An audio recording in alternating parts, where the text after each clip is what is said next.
Alors mes chers amis, bonjour. L'objet de cette vidéo aujourd'hui est de partager mon point de vue en ce qui concerne l'immigration par la route qui s'appelle le Boza. Est-ce que le Boza en vaut la peine? Alors, beaucoup de jeunes décident, vu les difficultés qu'ils rencontrent dans leur pays, de tenter leur chance en Europe et choisissent de le faire en prenant la route, notamment la route de l'Afrique du Nord, et après la traversée de la Méditerranée. Alors, en faisant une analyse bénéfice-risque, est-ce que le Boza est un enjeu qui en vaut la peine? Analysons d'abord les risques. Les risques, quand vous prenez cette démarche, premièrement, c'est par rapport à la traversée du désert, le désert sahélien. Parce que vous devez d'abord traverser le désert sahélien. La plupart des candidats à cette aventure ne sont pas préparés et ils vont faire face à des difficultés énormes, insurmontables et parfois mortelles. Déjà à ce niveau, beaucoup de personnes vont mourir. Il y a des femmes qui traversent avec leurs enfants. Il y a des familles qui traversent. Cette épreuve est tellement épouvantable que beaucoup de personnes y laissent leur vie. Pour ceux qui ont la chance de traverser le désert sahélien, de traverser ensuite le désert du Sahara, ils vont se retrouver dans l'un des pays de l'Afrique du Nord, la Tunisie, le Maroc, la Libye, l'Algérie. Tout dépend du chemin par lequel vous allez passer. Mais là également, les dangers sont omnipotents, omniprésents. Je vous rappelle que les Arabes sont les plus racistes au monde vis-à-vis des Noirs. Je vous parle par expérience. Les Arabes sont les personnes, surtout les Arabes de l'Europe du Nord, du Maghreb, sont les personnes qui détestent le plus les Noirs.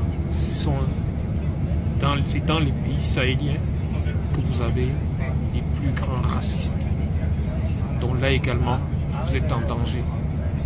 Vous êtes en danger de vous faire refouler dans le désert avec les risques mortels que cela comporte.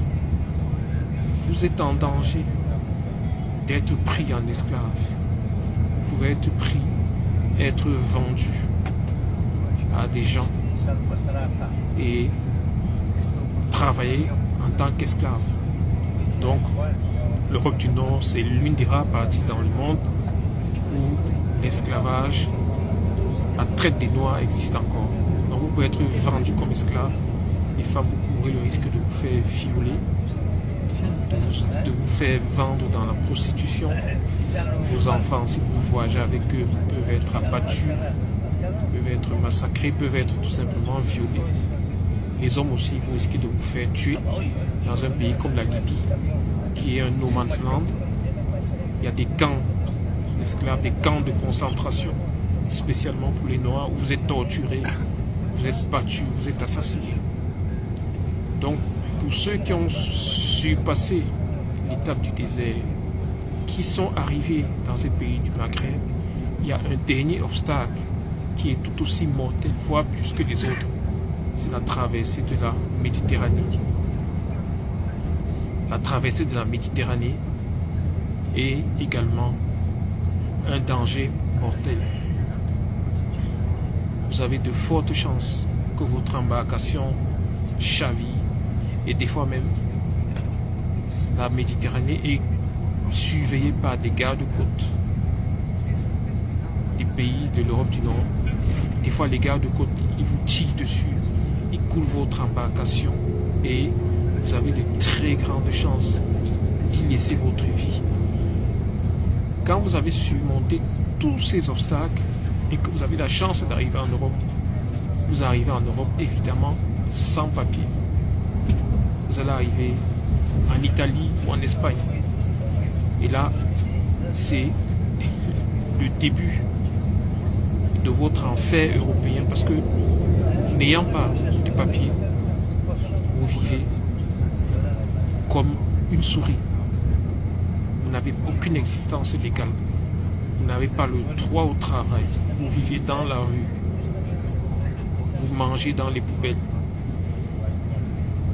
Vous n'avez pas le droit de vous soigner. Si vous avez la malchance de tomber malade, vous allez crever. Alors, est-ce que ça vaut la peine, tout cela? Parce qu'arriver en Europe, c'est bien. Mais de toutes les façons, quand vous prenez ce chemin, vous allez arriver dans la légalité. Après avoir franchi tous ces dangers. Dangers dans lesquels certains, la plupart vont y laisser leur vie.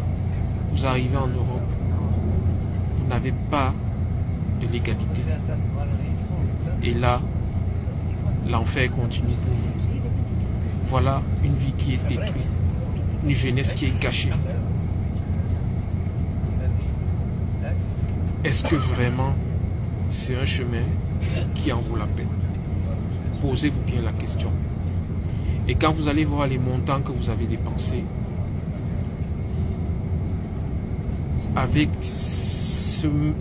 cet argent, vous avez la possibilité, en étant patient, en vous renseignant, en cherchant sur Google, en vous rapprochant des personnes qui ont de l'expérience, en vous rapprochant des consultants, vous pouvez trouver un programme d'immigration légale dans l'un des 29 pays européens. Parce que je vous rappelle une fois de plus, l'Europe, Schengen, c'est 29 pays.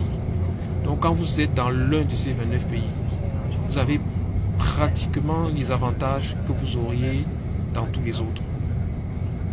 Et il y a des opportunités, mes chers amis, je vous le rassure, il y a des opportunités de travail qualifié et de travail non qualifié.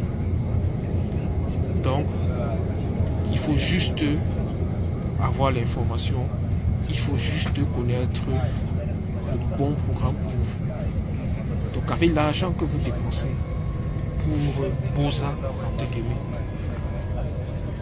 vous pourriez tenter une immigration légale en Europe, c'est possible. Donc, personnellement, je déconseille à la jeunesse africaine de courir ce risque, de laisser sa vie à travers le Boza.